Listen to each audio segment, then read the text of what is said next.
China Global Television Network.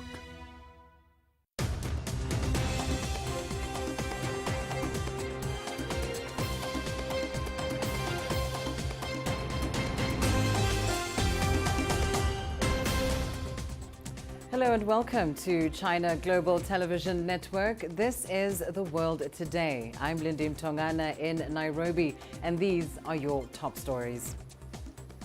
India's Prime Minister says the government will repeal controversial farm laws after months of violent protests. The UN condemns the killing of protesters in Sudan, even as Khartoum's police defend their actions. And Japan announces a massive new stimulus program as the government looks to support its pandemic recovery. Let's start the program in India, where Prime Minister Narendra Modi says the government will repeal 3 contentious agricultural laws. The legislation sparked widespread protests that have lasted over a year. Our correspondent in Delhi, Ravinder Bauer, tells us more. There was a lot of criticism of Mr. Narendra Modi's government regarding these laws and the massive protests that have been going on for almost a year at the borders of Delhi and across the country. All this has pressurized the government to take this decision. He announced in a special address to the nation this morning that the government has decided to repeal the 3 farm laws in the upcoming winter session of the parliament, which starts on the 29th of November. Today, I have come to tell you, the whole country, that we have decided to withdraw and repeal all 3 agricultural laws. In the parliament session starting later this month, we will complete the constitutional process to repeal these 3 agricultural laws. The Prime Minister also said that the government failed to convince the farmers that these laws are for their betterment, and also said that they gave full time and full hearing to the farmers and their problems, and finally this decision has been taken. Of course, one of the most interesting points is that 2 big states which have farming as their major source of earning, Uttar Pradesh and Punjab, will be going to elections very soon, and the farmers from both these states have joined in the protest. So of course the Prime Minister and the Bharatiya Janata Party do not want to lose out on these elections. They don't want to give a chance to the opposition to make advantage or to take advantage of the situation, and so this decision has been taken. It was in the offing, but finally it is there on this auspicious day when the first Guru or the founder of Sikhism, his birthday, and the farmers are celebrating that. Farmers have welcomed the step, although they have said that they will not withdraw their movement immediately. They will wait for these laws to be repealed in the parliament, and only then they will decide to move away from the borders. Let's go to Ethiopia now. A U.S. special envoy has met with the country's deputy prime minister to try and restore peace talks. Jeffrey Feltman and his African Union counterpart, Olusegun Obasanjo, landed in Ethiopia on Thursday. Meanwhile, the Ethiopian government has allowed over 360 aid trucks to enter the Tigray region in the north. It is at the center of the conflict and is suffering from famine. The UN says some 70 aid workers arrested last week have all been released. However, the world body also says Ethiopia has arbitrarily arrested at least 1,000 ethnic Tigrayans. The country's parliament says it's investigating. We will identify if currently the security apparatus is implementing the state of emergency by targeting people based on their ethnicity or based on the report of a crime committed. Opponents of the coup in Sudan have vowed to step up protests. This after 15 civilians were killed on Wednesday during demonstrations against last month's military takeover. Confrontations continued on Thursday in the capital Khartoum and the cities of Bahri and Omdurman. Police fired tear gas to disperse dozens of protesters. Meanwhile, Sudanese authorities say internet services are gradually returning.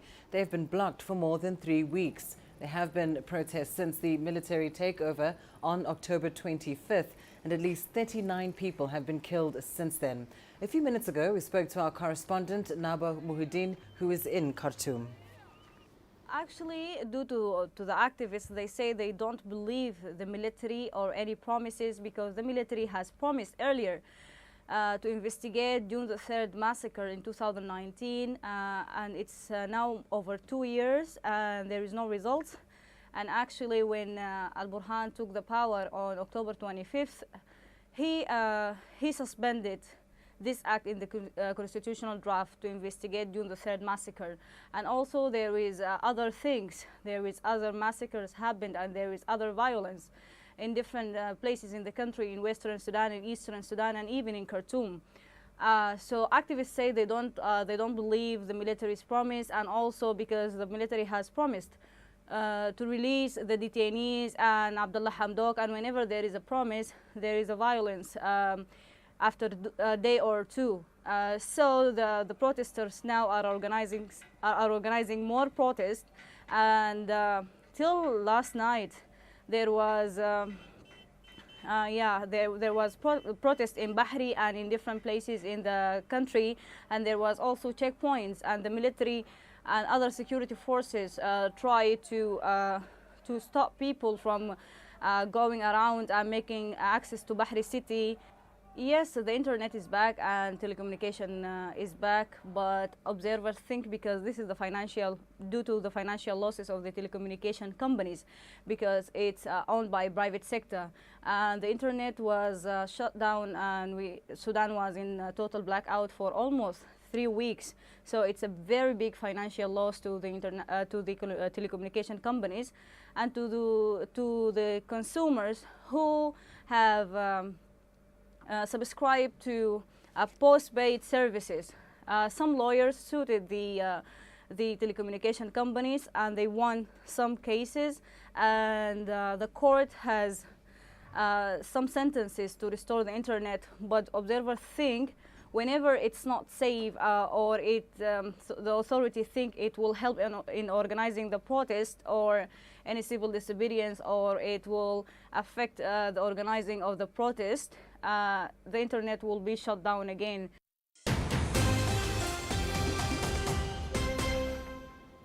Thousands of Afghans are facing long delays in their applications for humanitarian visas to the United States. Those already evacuated say the slow pace threatens the safety of their loved ones. We applied for humanitarian parole for the last 3 months, and we didn't hear, except we received a letter saying that they received our document. Besides that, we didn't hear anything. So current situation in Afghanistan is worse. Anything, anytime can be happen to their life. We left Afghanistan and we left people behind. And for some people, this is the only option. So the fact that USCIS doesn't seem to be moving on these cases is extremely frustrating. Now, according to U.S. immigration officials, currently only 100 out of at least 28,000 applications have been approved so far since the Taliban regained control. Advocates say each visa request costs nearly $600, meaning the U.S. is sitting on millions of dollars from Afghans. Immigration experts say in-person interviews at functioning U.S. embassies are a strict requirement for approval. So with no mission in Afghanistan, officials warn it could take months longer, and there is no guarantee entry will be granted. Well, the migrant crisis along the Poland-Belarus border is slowly easing. Thousands of migrants have left their encampments. Meanwhile, German Chancellor Angela Merkel is trying to broker a deal with Belarusian President Alexander Lukashenko to defuse tensions. CGTN's Alyosha Milenkovic has more from Warsaw. No, tak. Dorota Nowak spends hours on the phone every day. She is with the Salvation Foundation, a Polish NGO helping migrants who cross the border from Belarus into Poland. These are some of the people who eluded security forces and made it past the 3-kilometer exclusion zone. The Salvation Foundation is helping them get medical treatment and legal assistance so they can stay in the EU. Czyli najczęściej, kiedy osoby są łapane przez Those who are caught by the authorities are mostly driven back to the border and pushed back to Belarus. People who are in a very bad health condition are usually taken too, and persons in very bad condition end up in the hospital. However, they can be taken out of the hospital and brought back to the border again or pushed back again. It's difficult to verify the claims, as journalists are barred from entering the exclusion zone. The Polish state of emergency in that area is set to expire on December 2nd. According to the government, journalists can report from the border after that date. We assume and we think that this crisis will last for a long time. We are prepared for a long distance fight for protect our border. Polish authorities, together with their EU and NATO allies, are not hesitant to point fingers about who's to blame for the crisis. The whole movement, the whole action taken by Belarusians is well prepared, well built, and we are facing a serious crisis which is a long-term plan. Western leaders blame the migrant crisis on the Belarus government, which encouraged migrants to come to the area from the Middle East as a way to get into the EU, and also in response to Poland's support of protests in Belarus earlier this year. And while both sides trade accusations, Dorota and her colleagues will continue helping those in need. She said her motives are both humanitarian and political, adding a world without borders as her dream. The Japanese Prime Minister has announced a record $490 billion stimulus program.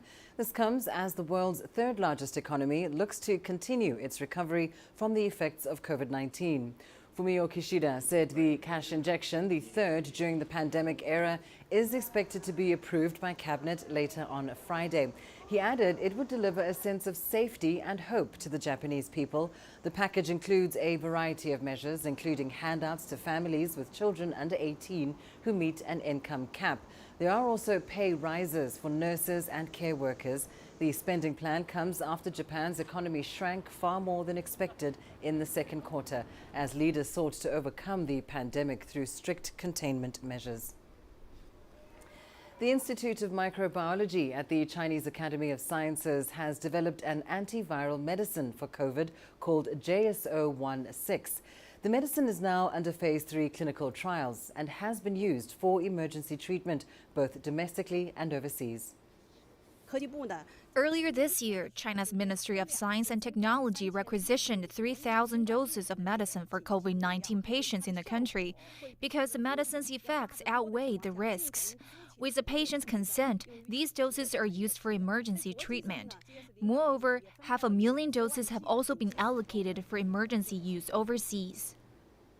Well, the new antibody was jointly developed by the Institute of Microbiology and Shanghai Junshi Biosciences. JSO-16 blocks the entry of the virus into cells. The institute says its safety and efficacy have been recognized by several foreign agencies. China approved the first clinical trial in June 2020. It is the first COVID-19 monoclonal antibody being tested on healthy volunteers. Well, that's it for this edition of The World Today. I'll be back shortly with more news from the continent in Africa Live. Thanks for watching.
This is CGTN, China Global Television Network.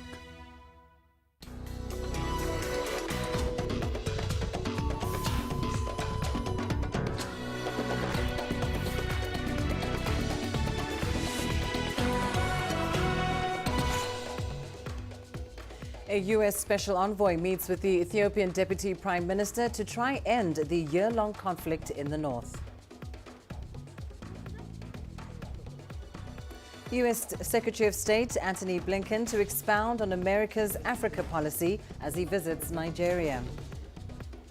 And Africa's urbanization challenges. We look at the housing problem in Lagos.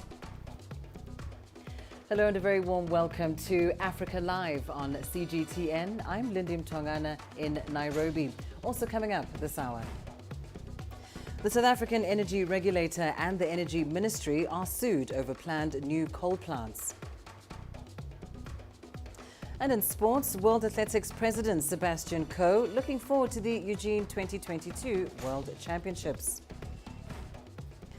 In our top story, a U.S. special envoy has met with the Ethiopian Deputy Prime Minister to try restore peace talks. Jeffrey Feltman and his African Union counterpart, Olusegun Obasanjo, landed in Ethiopia on Thursday. Meanwhile, the Ethiopian government has allowed over 360 aid trucks to enter the Tigray region in the north. It is at the center of the conflict and is suffering from famine. The UN says some 70 aid workers arrested last week have all been released. However, the world body is concerned that Ethiopia has arbitrarily arrested at least 1,000 ethnic Tigrayans. The country's parliament says it is investigating. Well, let's go live now to Addis Ababa for the very latest. We're joined by our correspondent, Girum Chala. Girum, let's start with this latest information from the UN. They're saying their staff have been released, but are also raising concerns about the alleged arrest or detention of ethnic Tigrayans. What more can you tell us about this? Lindy, first of all, as you've said, the UN staffers and also freelancers, most of them are drivers of the humanitarian activity in the north, have now been all released. The Ethiopian authorities earlier were saying that investigations were underway, but then later they decided to let them all go. That's a very good developing story, as experts are saying, to smoothen out perhaps the relationship between the United Nations and the Ethiopian authorities. On the other hand, the complaints, these are repeated complaints coming that Tigrayan people with Tigray origins are the ones being targeted in the arrest under the state of emergency. But the foreign ministry yesterday in a presser was saying that there is no targeting a particular individual because of their ethnicity, religion, or even any other criteria. We are just chasing people who are breaching the law, which in this regard is the state of emergency itself. So we cannot really get any verification, but we hear these stories. People of Tigray origins being detained in different parts of Addis Ababa city or even across the country. But the government is saying that there is no targeting of an individual because of ethnic backgrounds, Lindy. Well, let's turn, Girum, now to the meetings between the African Union and the U.S. envoy, of course, who is meeting with Ethiopian leadership. What is the latest on a search for a solution to peace? Many, Lindy, are calling this light at the end of the tunnel. Perhaps in the coming week or two, we might see a new development in this regard, a positive one, the beginning of roundtable discussions between the two parties, the central government, the federal government, and the TPLF force, in order to resolve the ongoing bloodshed through peaceful means. As you've said, Jeffrey Feltman is in town. He spoke to Deputy Prime Minister Demeke Mekonnen, who is also a foreign minister of Ethiopia. They discussed mostly about humanitarian activity, but the most important thing is how to begin the conversation between the two warring parties. On the other hand, Olusegun Obasanjo, messenger of the African Union to the Eastern African region, particularly to Ethiopia, is in Addis Ababa at the same time. He's expected today, by the way, perhaps in few hours' time, to discuss with Prime Minister Abiy Ahmed and President to him his plans of striking perhaps a deal between the two warring sides, and that is expected. On the other hand, humanitarian activities also, how should they be facilitated is one other agenda between the two sides, the Prime Minister and President Olusegun Obasanjo. We are also hearing from the Ethiopian Communication Service that President Olusegun Obasanjo, special envoy of the African Union, is expected to brief ambassadors of different countries of the continent about the conflict and also his plan of resolving it through peaceful means. So these are really positive developing sources, although in the North, Lindy, we confirm that war is ongoing. So perhaps a faint glimmer of hope on the horizon. Thank you so much for that, Kirum Chala, live with us there in Addis Ababa. Let's now turn to the latest in Sudan. Opponents of the military takeover in the country have vowed to step up protest. This despite the fact that 15 civilians were killed on Wednesday during anti-military demonstrations. Now, confrontations continued on Thursday in the capital Khartoum and the cities of Bahri and Omdurman. Police fired tear gas to disperse protesters. Meanwhile, Sudanese authorities say internet services are gradually returning. They have been blocked for more than 3 weeks. There have been protests since the military takeover on October 25th. At least 39 people have been killed since then. The police chief in Khartoum has defended police action against the protesters. When we deal with protests and vigils, forces are leaving without firearms to secure protest. There is information that there are a number of deaths and injuries. That we must stand by in terms of procedures and the autopsy order and the mortuary report, and then we can determine the cause of death. There has been violence with forces that secure the protest, and there have been infiltrators and saboteurs to cause riots. And then there are also people who are inside protest and working against it. Well, staying with the story, the United Nations has denounced the repeated use of excessive force against demonstrators in Sudan. The international body says it is renewing calls for de facto authorities and security forces to exercise restraint and avoid committing further human rights violations. UN spokesperson Stefan Dujarric also reiterated that all those detained since the October 25 military takeover should be released. We strongly condemn this repeated use of excessive force against peaceful demonstrators and renew our call upon the de facto authorities and the security forces to exercise restraint and refrain from committing further human rights violations. Freedom of expression and assembly are fundamental human rights afforded to every Sudanese, and they need to have the opportunity to express themselves peacefully and without fear of retaliation. All those detained as a result of the protests and those held since the October 25th coup must be released.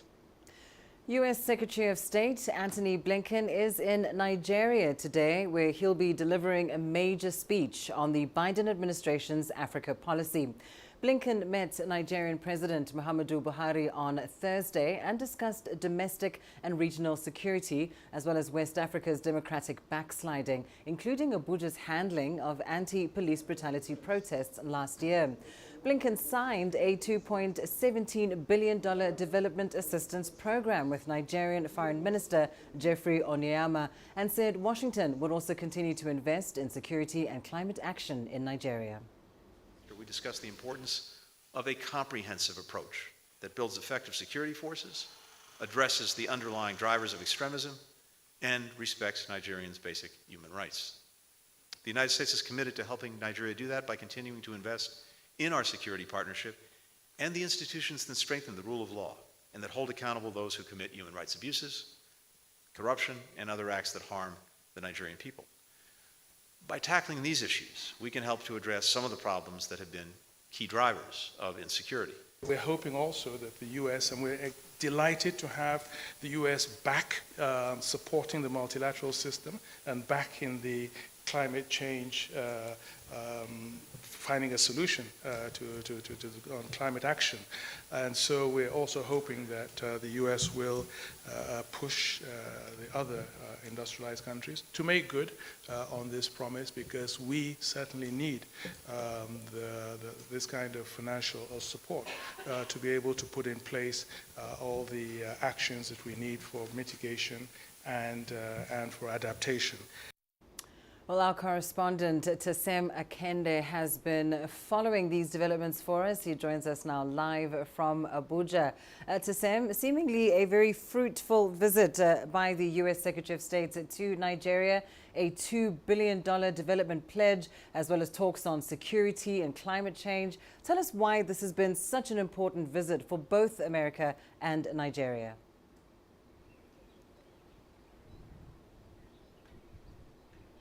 Yes, indeed. The trade bilateral relations between Nigeria and the U.S., dates back to 1960, when Nigeria had her independence from the Great Britain.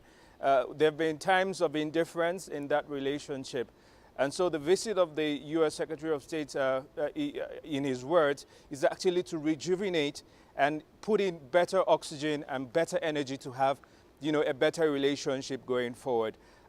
His signing of the over $2 billion, support, is to support education, is to support agriculture, and several other aspects. Nigeria at the moment has several challenges of many people being internally displaced, and the World Food Programme of the United Nations recently threatened that if intervention is not coming fast, several people will be cut out of food rations in the northeast, which has been ravaged by insecurity, and several people. So it estimated about $55 million in need to, carry out more on these interventions going forward. And so this support will be really, really important. There are also several areas of collaboration.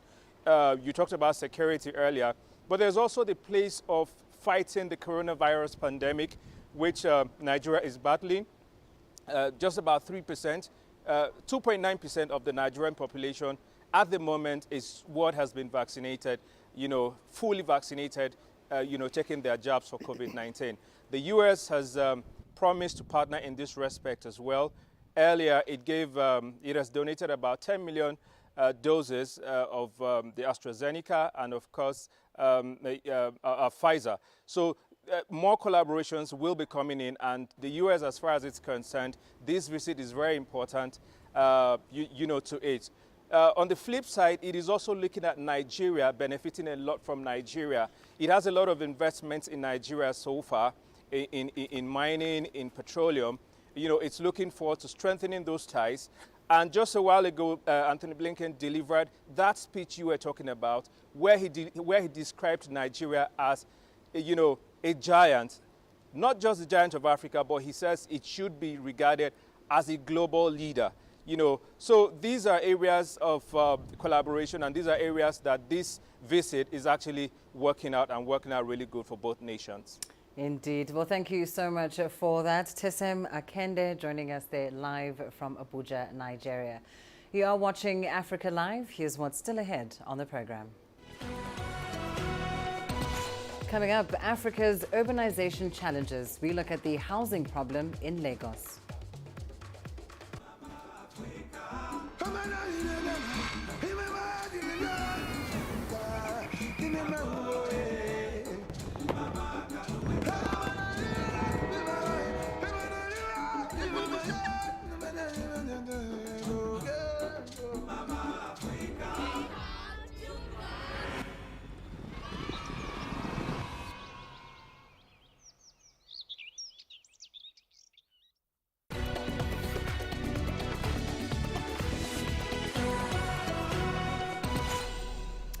Housing is a major challenge for big cities with huge populations, and the Nigerian commercial hub of Lagos is no exception.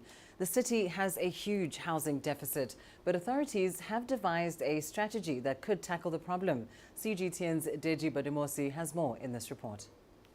With a population of over 20 million and a land area of just 1,171 square kilometers, finding accommodation, especially affordable one in Lagos, is a big deal. Authorities estimate that around 500,000 people move to the city every year and need a place to stay. Private real estate developments are springing up everywhere, but can barely meet the demand. Affordability also remains a big challenge. The state government is helping to address the housing shortage and facilitating cheaper home ownership. It's building housing estates like this one across the city and selling them at subsidized rate and on a rent-to-own basis, while at the same time providing mortgage facilities at a single-digit interest rate of 6%, spread over a period of 9 years. We are taking care of all segments of people, especially the low-income earners. And that's why our rent-to-home program, we don't allow anybody that you must be a first-time buyer. Anybody that is seen or is established that has another place will not get into that program. So we also have allowance for those who either through their company are able to get mortgage and they want to pay immediately. We also have allowance for them. But that is minimal because we want to take care of everybody. Most of the time we do 75% for rent to own and 25% for direct buyers. Even though the housing initiative is oversubscribed, it's still out of the reach of many who can't meet the terms and conditions. The state government says it's now embarking on a much lower scale housing units to take care of the mass market.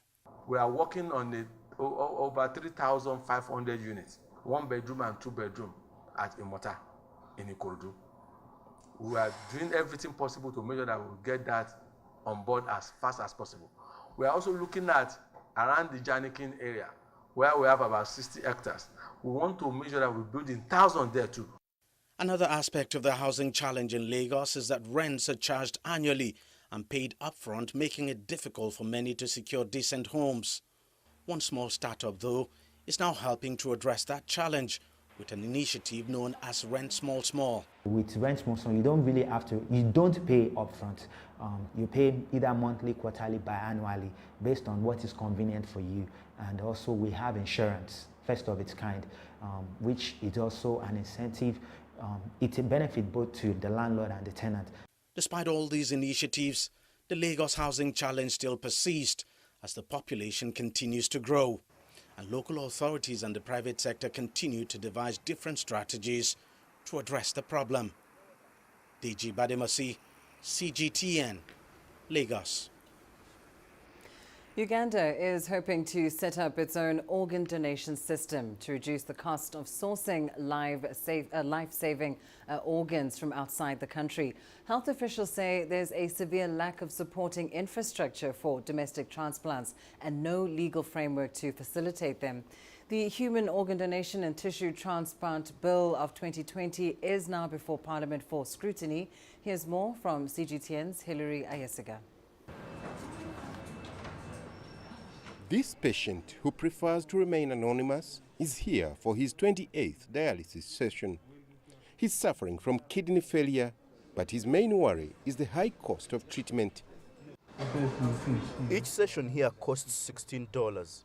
If you want medicine, you also pay $16 more, and the money is paid on every visit. He visits the hospital twice a week for dialysis. His relatives are now planning to take him abroad for a kidney transplant. About 1,000 patients who visit this health facility are in dire need of organ transplant, but they can't get the services here, and the cost of treatment abroad is way above what they can afford.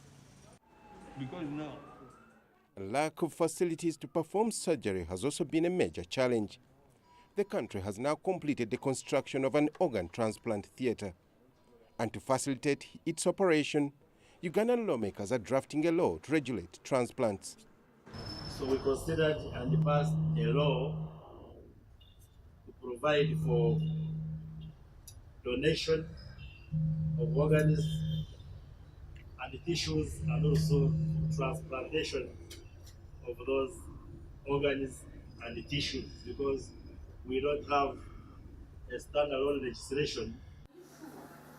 Doctors are upbeat about the move. If patients are able to get a transplant done in this country, we could actually even expand the donor pool to not just people who are live donors, but probably even to deceased donors. And that would increase how many organs are available for our patients. However, the proposed law will also prohibit commercial dealings in human organs, tissues and cells. The government plans to select which health facilities can do organ transplants.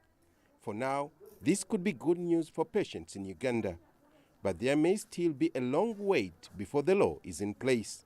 Hilara Yesiga, CGTN, Kampala, Uganda.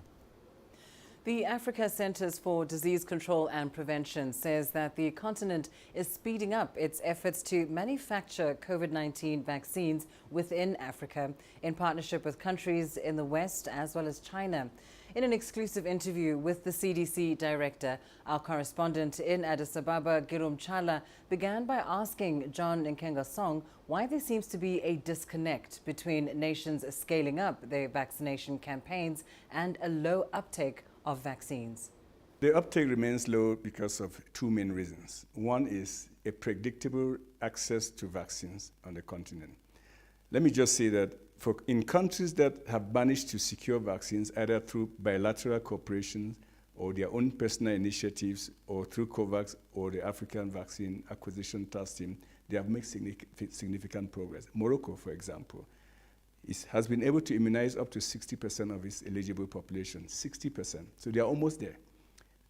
Rwanda has been able to immunize up to 25% of the eligible population because they have had secure, predictable access to vaccines. Other countries like Seychelles, Mauritius, Cape Verde have immunized in excess of 70% of the population. So that is the first challenge. The first challenge, again, is predictable access to vaccines. The second challenge is uptake, logistics of distribution in countries.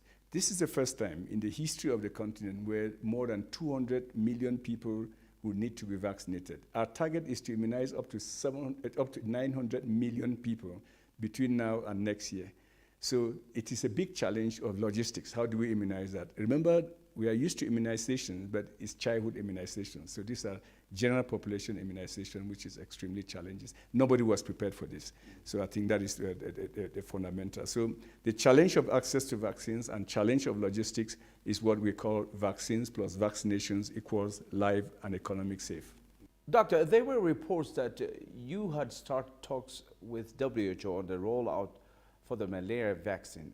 Where are we with that? One, two, when do we expect this to begin?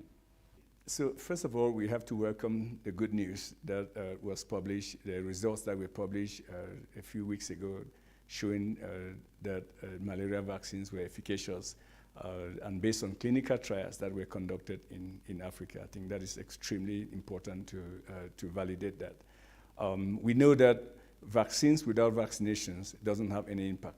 So we at Africa CDC are saying, look, we are here, we have networks, we have connections with member states, ministries of health, head of states, and we can facilitate work in close partnership with WHO and member states to make sure that vaccines are delivered.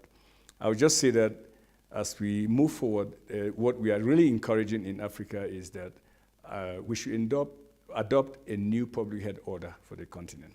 A new public health order that says we must do 4 things: manufacture vaccines, diagnostics, and pharmaceutical as part of what I call health security commodities.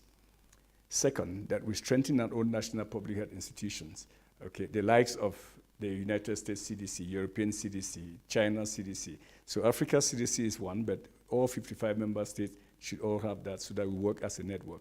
Workforce development, we train our young people.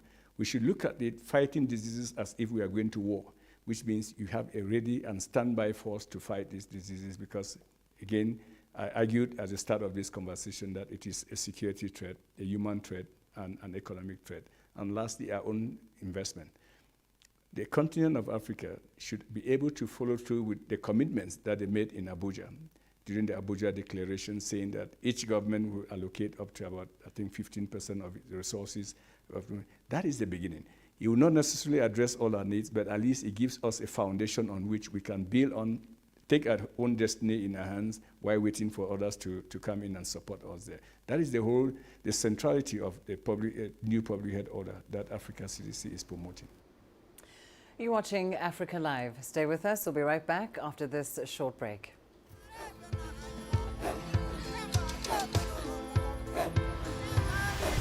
Africa is a continent of diversity, with varied climate and enchanting geography, and a people so distinct, but with a shared enduring spirit. We are at the heart of the continent to bring you the untold stories. Let's have a look. We celebrate Africa as it shapes its own destiny. Tunis, Syria, Juba, Ethiopia, Tanzania. Africa Live. Find your voice. Africa is the nexus of enterprise, and global business will tell you why it matters. From the mega investment projects to multi-billion-dollar mergers and acquisitions. Africa today collects, just in terms of revenues from taxes alone, $545 billion a year. If you take 10% of that and you devote it to the energy sector, problem solved. All this on Global Business, weekdays at this time on CGTN.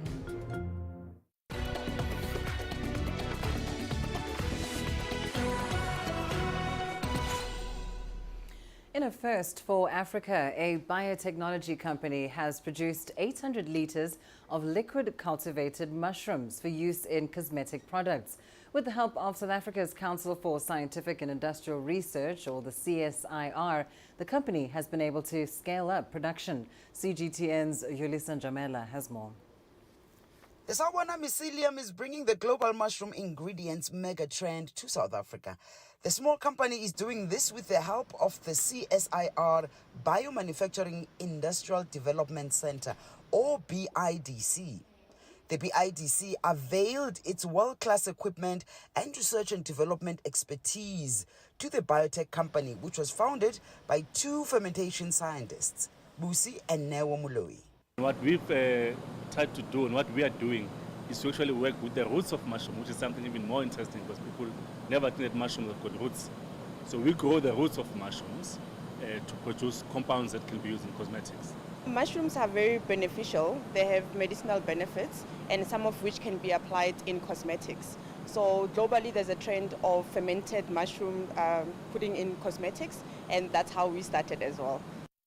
From the liquid-based production process designed by CSIR researchers, it is a substance, especially a skin lotion or a food additive, that is used to reduce the loss of moisture.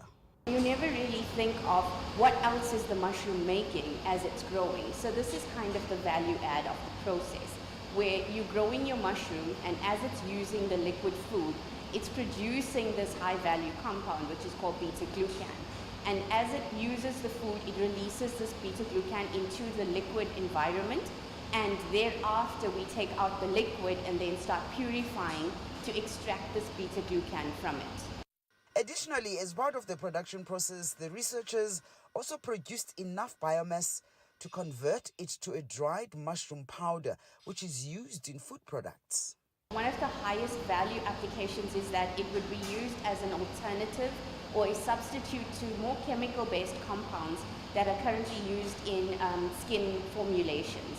So you would find maybe that there could be some anti-aging properties, and you would have a compound that's generally used by one of the leading cosmetic houses, and then beta-glucan could be suitable for use as a replacement. The Sawubona Mycelium owners are now preparing to take their products to market. They're currently formulating a cosmetic range that uses the mushroom extracts.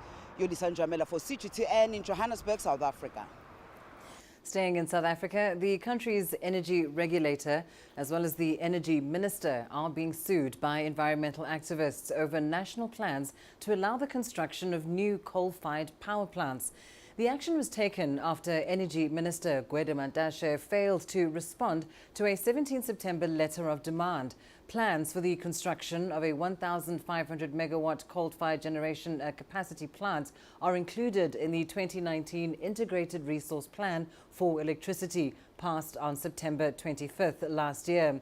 The Center for Environmental Rights says new coal-fired power plants infringe on people's constitutional right to an environment not harmful to their health and well-being, not only for present generations, but future ones too. Now, Egypt is one of nearly 200 countries that made an historic pledge at the COP26 climate summit to speed up the end of fossil fuel subsidies and reduce the use of coal. The North African state has adopted a law to force industries to replace 10% of their coal energy with renewables as a first step to phasing out coal.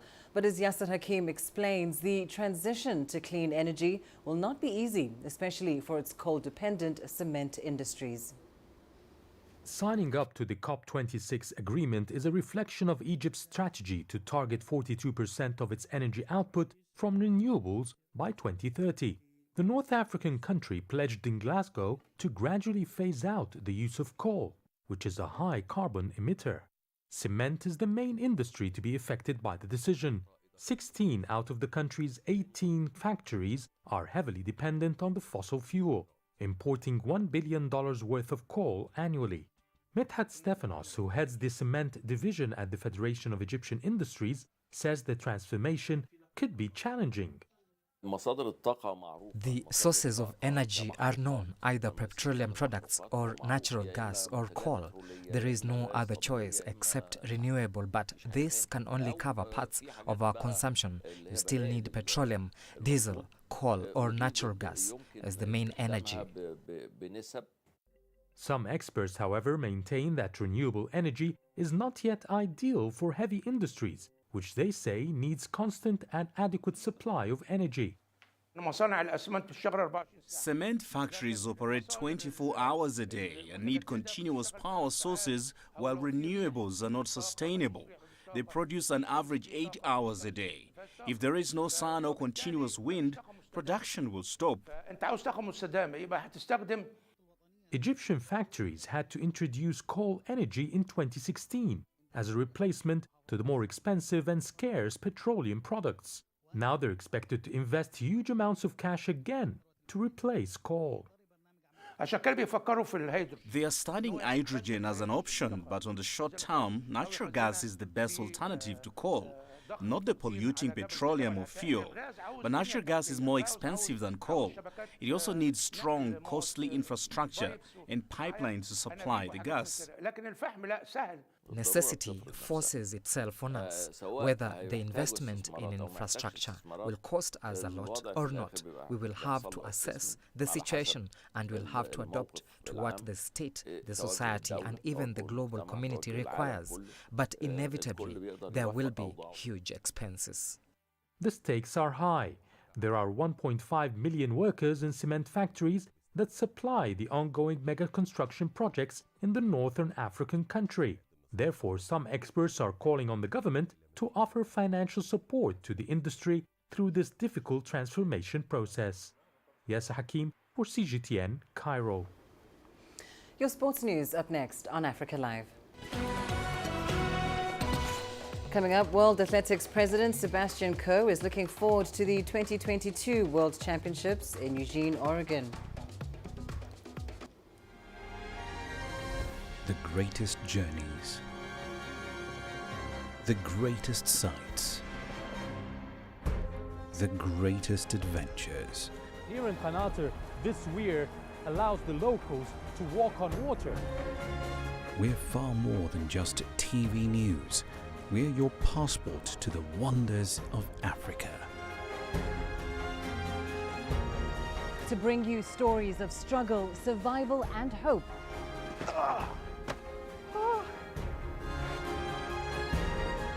So let's explore.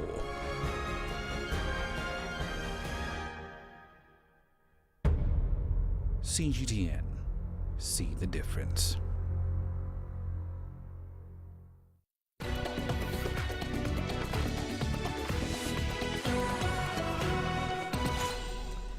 Right, let's start with athletics news now. World Athletics President Sebastian Coe says next year's World Championships in Eugene, a city in the U.S. state of Oregon, will be a fantastic opportunity to showcase the sport in a country where it struggles for a mainstream audience despite its athletes ruling the roost. The 18th edition of the championships are being held in the United States for the first time, despite the country topping the medals table in 13 of the last 15 events.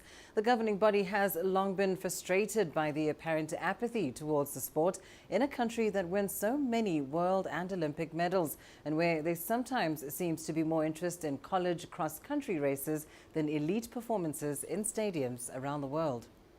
We do not want to come out of a World Championships in Oregon without a very defined footprint for our sport in that country. This is a very, very important marketplace for us. It is the largest sports marketing, the largest sports market in the world, and we need to be there, and we need to be there in higher profile. The extended relationship with NBC is a huge start in that direction, and we need to make sure that these championships in Oregon, important as they are to Oregon, are also absorbed on screens and ideally with visiting fans from other parts of the United States as well. To South Africa now. The national rugby team, the Springboks, have continued training ahead of their tie against England. The match will be the first meeting between the two nations since the final of the 2019 Rugby World Cup in Japan, which the Springboks dominated on the way to a 32-12 win. Back rower Dwayne Vermeulen has, however, warned his teammates to be cautious of the England team. We'll see what we're going to get on Saturday, but obviously it's a team with a lot of skill, a lot of pace, and that really backs themselves. So we have to be wary of who we're facing, and as individuals, and then obviously them playing well as a team. The effects of the coronavirus pandemic on sports continue to be felt worldwide. Here in Kenya, the national ice hockey team hasn't managed to train on ice